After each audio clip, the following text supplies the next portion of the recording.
Give thanks to Allah for the moon and the stars. Praise Him all day for what is and what was. Take hold of your iman, don't give in to shaitan. Oh, you who believe, please give thanks to Allah. Allahu Ghafoor, Allahu Rahim, Allahu Yuhibbul Muhsinin. هو خالقنا ورازقنا وهو على كل شيء قدير. Allah is Ghafoor, Allah is Rahim, Allah is the one who loves the Muhsinin. He is our creator, He is our sustainer, and He is the one who has power over all. Give thanks to Allah for the moon and the stars. Before I became a Muslim, I think I was just for all intents and purposes, I was just a normal teenager, I suppose. I went out with friends and just did normal teenage stuff. I think I liked Britpop, I went to concerts, went to the big day out. You know, I went to high school. I was really just a very normal person, and it wasn't until I got to university that I decided that I wanted to be Muslim.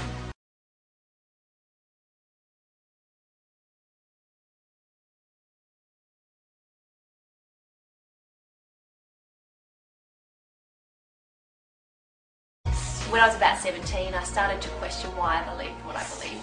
Did I believe what I did just because I'd been raised to believe it, or because I thought it was true?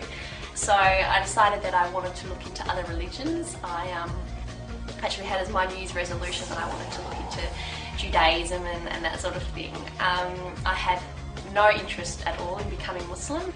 When I read about what Islam said about itself, I realised it was actually very different to what I thought. It was actually very peaceful, very egalitarian, strong emphasis on equal treatment of women, strong stance on social justice. I thought it was very intellectual religion, yet it was also very spiritual, and that really appealed to me as well. And so after a couple of years of actually looking into it and taking it seriously, it was when I was 19 that I realised this is actually something that I really believe in.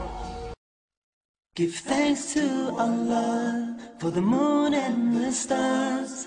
Praise Him all day for what is and what was. Take hold of your iman, don't give in to shaitan. Oh, you who believe, please give thanks to Allah. Daily life hasn't changed at all, and in other ways it's changed quite profoundly, I think.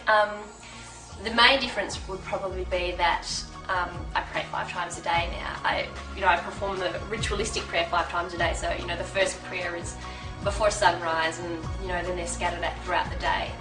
So that's changed. But I still feel, and obviously I wear the headscarf now, which I didn't do before I was Muslim. In other ways, I don't feel like I've changed a lot. I'm still the same person. I still crack the same stupid jokes, and I still like the same sort of things. And I've still got a lot of the same cool friends I had before, and some cool new friends that I've made since becoming Muslim, some of whom are Muslim and some aren't.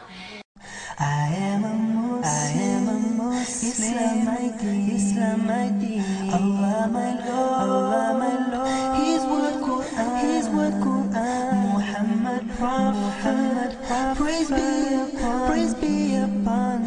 I'm a Muslim. So we live in a society where women are constantly objectified. How many times do we turn on the TV or drive past a billboard where a half-naked woman is being used to sell spaghetti or toothbrushes or carpet or whatever?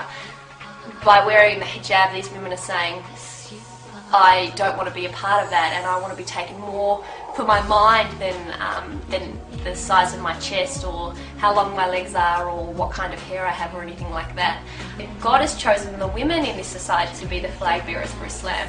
My husband has a beard, but people can't necessarily tell that he's Muslim, he just really sort of fits in with everybody else. But for me, as soon as someone sees me, they know that I'm Muslim, and so I'm like the flag bearer or the ambassador for Islam, and I find it really interesting that God chose women for that role and not for men. Allahu Ghafoor, Allahu Rahim, Allahu Yuhibbul Muhsinin.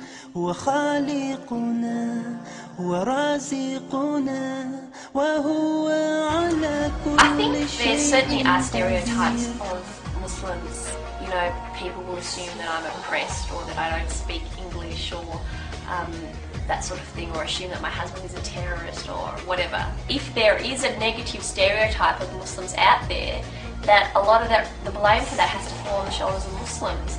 People aren't going to think the wrong things about us if Muslims aren't constantly doing the wrong thing or coming across negatively.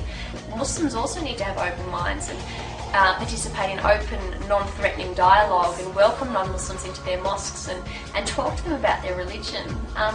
Because as long as there's sort of an us and them mentality, things are going to stay the way that they are. It's just a matter of talking to your neighbours or the guy you work next to at work or the woman that you sit next to in your class, and just be normal and friendly, and doing that sort of thing can really change stereotypes. With him are the keys of the unseen, the treasures that none knoweth but he.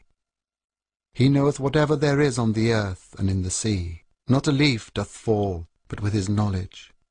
There is not a grain in the darkness or depths of the earth, nor anything fresh or dry, green or withered, but it is inscribed in a record clear to those who can read.